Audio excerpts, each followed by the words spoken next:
What is up, guys? Welcome back. Hey, I wanted to take just a minute here. As I record this, I'm actually outside doing some stuff on the WJ right now, but I realized that I recorded some footage back a couple of months ago, and I wanted to share that with you first, but I'm getting into the groove of this whole YouTube thing. I didn't record kind of an intro or an outro, so take just a couple minutes, watch this video, check it out. It's kind of an update on what I've done with the engine, just some of the things that I needed to do, some of the small things that needed to happen before we dug into the bigger stuff. So check it out, stay tuned, and I'll see you at the end.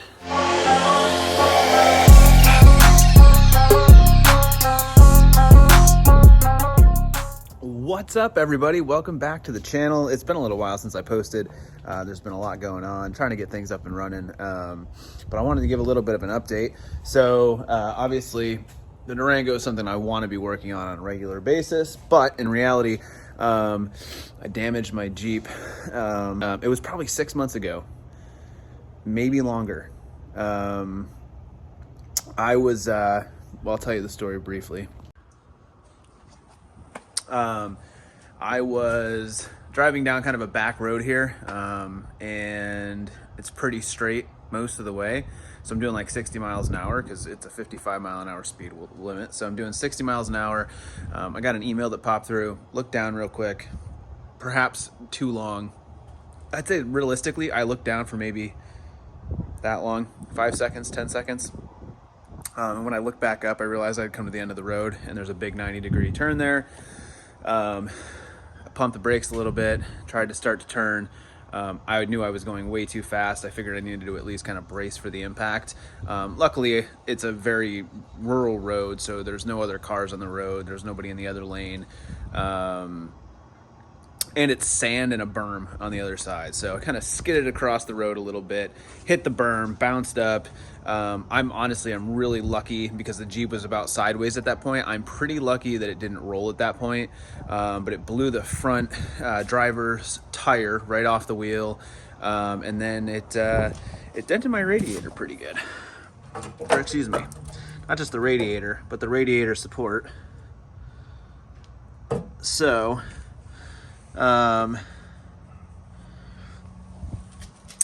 it started pouring out radiator fluid. To be honest, the radiator was going anyways on that side, and so I think it just I think it finished it off pretty good. So it starts dumping radiator fluid. My wheel is completely off. It was actually a spare tire that was already on there. It's a full-size spare, but it was on a steel wheel. So go to the back where I had this. I mean, it's one of the regular tires for it, but the thing is just beat. So that was in my spare tire compartment. Threw that on even though it was completely flat, slowly drove it down to the gas station that was not that far away, managed to fill it back up and seat the bead and drove it home. So I didn't overheat on the way home. There was still enough coolant in it. The radiator's a pain in the neck to change. I have other vehicles to drive, so there it sat for a while. But like I said, luckily I had a radiator already for it, because it needed to be replaced. And so finally, I decided this thing needs to get up and going. We're also looking at picking up an RV, something that we want to travel with. And while the Durango is definitely something we're going to get out there and take on big wheeling trips, I also want something that's for the family that can get towed behind the RV. It'll still probably go on a trailer, although the Jeep can, you can put the T-case in neutral, leave the trans in park, and pull the Jeep behind it. I still think it'll probably go on a trailer, but that said, I still want a vehicle we can drive when we get to places that's actually drivable around the roads, do some fun, I won't say overlanding because I'm not like a big overlander, I'm more of a beat the crap out of it type of guy. But I do want something fun that the family can cruise in that's not, a fully caged out beast that they're just not going to be overly comfortable in. So that's what the Jeep's going to be. That's what our axles here are for. There's boxes of lift kit in the back here that I've already shown you. So the plan for this is, I want something that's drivable on the road, but that's capable off-road. I want something that's moderate in terms of the build, not crazy expensive, but something that, is reasonably affordable, but yeah, also capable. So The first step to that was I want to get the radiator in here, pulled the bumper off of everything, obviously, headlights, grill assembly, all of that. I had hit a deer, man, a couple of years ago, so there was a bunch of broken pieces in it. It was still fine. I mean, nothing that's obviously affecting drivability, but I don't know if you can see it over here. Just part of like the grill insert and things like that. They were busted. There's pieces that I don't think they were broken out there. It's really just the insert. So just a couple of things there that were kind of busted up. So you pull everything really out. We're going to get rid of, I know this is a common YJ or WJ thing. We're going to get rid of the washer fluid reservoir. I'm going to put a ZJ1 in here. I guess that goes somewhere around here, supposedly. So we're going to see how that works. Pulled one of the inner fender liners out already just to kind of get an idea of where we're going to cut. But like I said, I got a rough country long arm kit. It's a 4-inch kit. We're going to use 6.5-inch springs from Iron Rock Off-Road, and we're going to do the long arm kit with all of the rough country stuff that I have. We're going to use the Iron Rock 6.5-inch coils. We're going to 1-ton swap it. Now, with the 1-ton swap, I'm going to build brackets that go along with the rough country lift. So it kind of uses like that Y-link. I don't know if that's what you call it. I'd have to look it up. I'm not positive. But that's really what we're going to use, and we're going to kind of recreate that on the axle setups. Now, what I found is this is an 04 14 bolt with disc brakes already and 410 gears and a posi lock in the back, so limited slip diff. And then this is out of a 92 Ford. I didn't get the Super Duty. They're really hard to come by. They're also pretty expensive. This I got a really good deal on. So it's still a high pinion Dana 60. It is, it's not a kingpin, but again, this is supposed to be a moderate build. I'll have to remind you what I ended up picking this up for. I think, let's say, I think I got the front axle for about $800, and for a Dana 60, I think that's reasonable.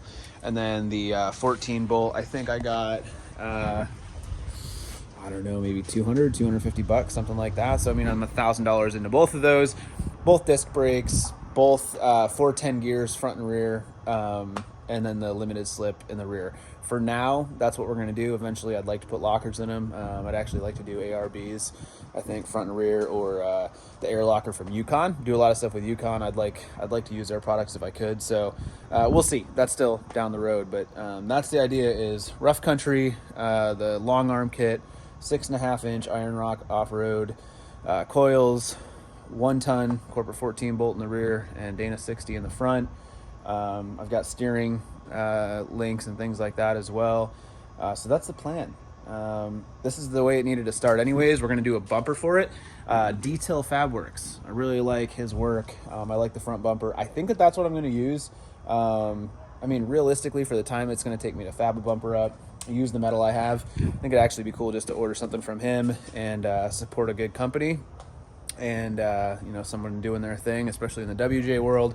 I like the way it looks. We got a Xeon 12S winch that I've had sitting here that's going to go on the front of it. I'll probably build my own bumper for the rear for right now. I'm not too worried about a spare tire. My thought originally was to actually use these Maxxis. They're E-rated 10-ply buckshot 2 mutters that are on the truck, which honestly I really like. They've held up really well. I wanted something a little bit different. These are 285 75 17s. I think that makes it like a 33.5-inch tire approximately. Don't quote me on that, but I think that's what I recall. Knowing what clearance we have on the WJ, that might be great. I also might be able to fit 35s, so that kind of all is just going to factor into, what does it look like with the 6.5-inch coils on it, and where does it sit. I definitely want to trim out the fenders because I like them trimmed out anyways. I think they look awesome that way on the WJ. So that's the plan. I'm going to get this thing back together. Now, while we're in here, let's see, I've got the water pump out already.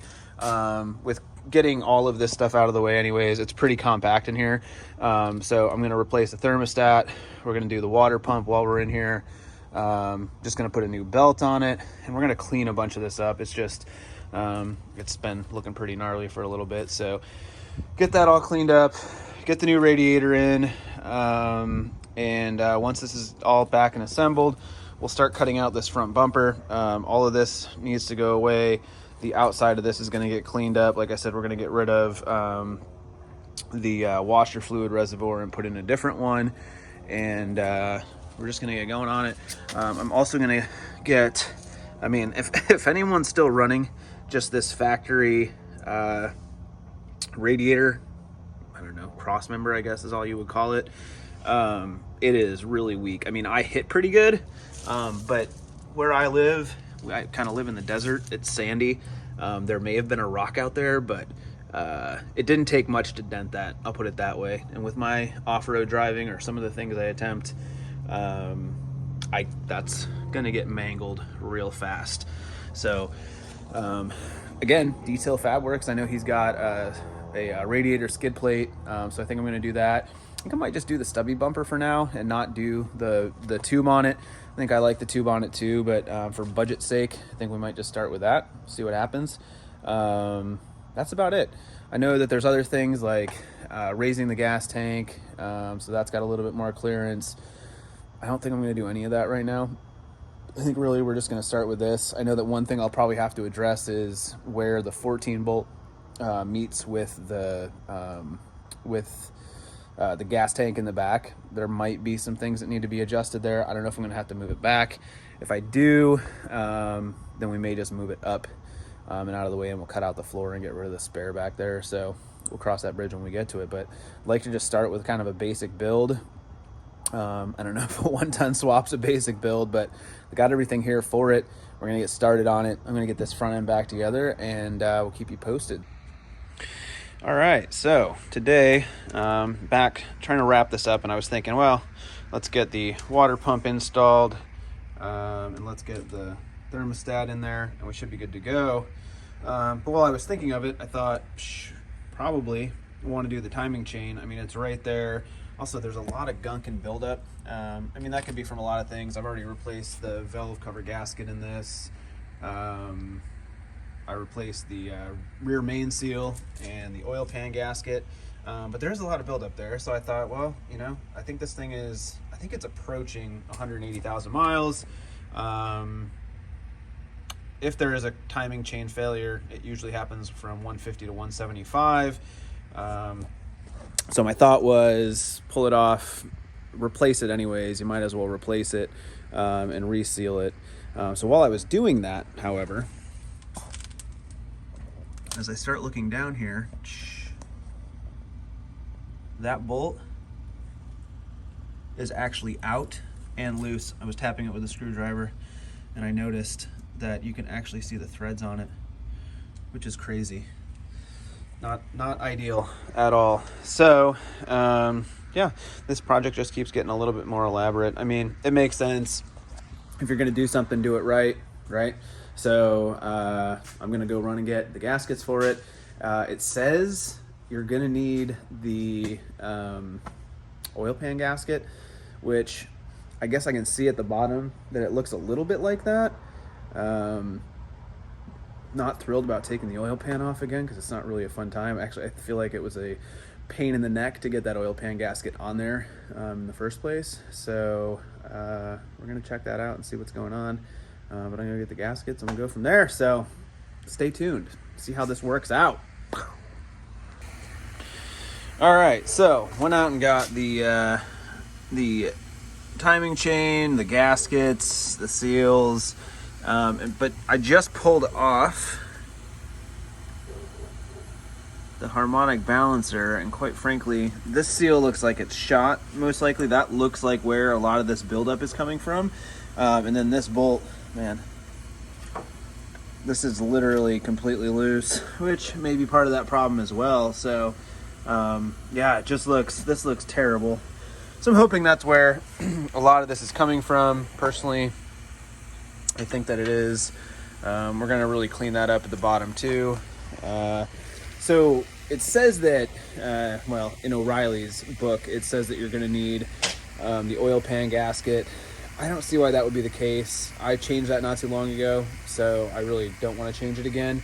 Like I just said, it was a pain to get on there the first time because it's a big gasket, and it's really weird to get it up in there with the axle where it's at. So I got some RTV.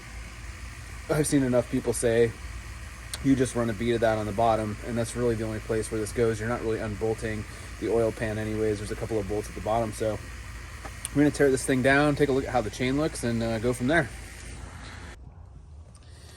All right, so I got everything off. I didn't, and I should have done this. I should have taken a quick picture or a video of what the timing chain looked like when it came off. It was really loose. I didn't really have any issues with it, I don't think. Although the one thing I had going on, and I thought it may have to do with, like, you know, losing maybe vacuum through the valve cover or something like that. I wasn't really sure. Actually, at one point I replaced this hose and this hose back here. It kind of bogs down occasionally, and it does feel like it's off. I think I was probably close to losing the timing on it, but this is the new chain, and man, it's snug. It feels good. There's a little bit of play here, but like very little compared to what it was. The other thing, when I go underneath and I've taken out these 4 bolts, let me see if I can show you. One of the things that I see is, let's see, this drip across here and where it's coming from. That's a little suspect. But again, right down here, where do we have it? This bolt was the one that was like completely backed out. It looks not terrible around here. They did say, like I said, they said to change this gasket. That's what O'Reilly's computer shows up. I don't see why you would. Like, this is as firm as it can be. It's completely bolted down, and there's an inside seal too, where the oil pan is. So, I mean, that is the oil pan. It's where the gasket is. I am gonna we'll put a bead of RTV along here to make sure that it's sealed when the cover goes back on. We're gonna clean this thing up real good. This seal is definitely shot. We're gonna get that out of there and replace it. But I feel good about the situation. So we're gonna clean up the areas where the gasket needs to go. We're gonna get the oil pump ready to do the same. I'm gonna pull off where the thermostat goes. And I think we should be good to go at that point. That's really what needs to happen. I'm just gonna clean up all that stuff and get it back together. So let's go. Hey guys, so thanks so much for watching. Like I said, stay tuned. We're making good progress on the Grand Cherokee right now. I'm ready to mock some stuff up with the axles. I'll be putting that footage out here shortly, but wanted to at least give you an update as to some of the things that have been done, kind of the progress that's been made as we move along. Now we're kind of into the bigger tasks, so stay tuned for another video. It'll be out real soon, and I appreciate you watching me. Thanks so much. Click that subscribe button. Go ahead and follow us along. There's going to be a lot more stuff going on. Ask me questions down below. Pass me your comments, suggestions, anything you got going on. Happy to hear from you, and thanks again. Your support means the world to us. Appreciate it.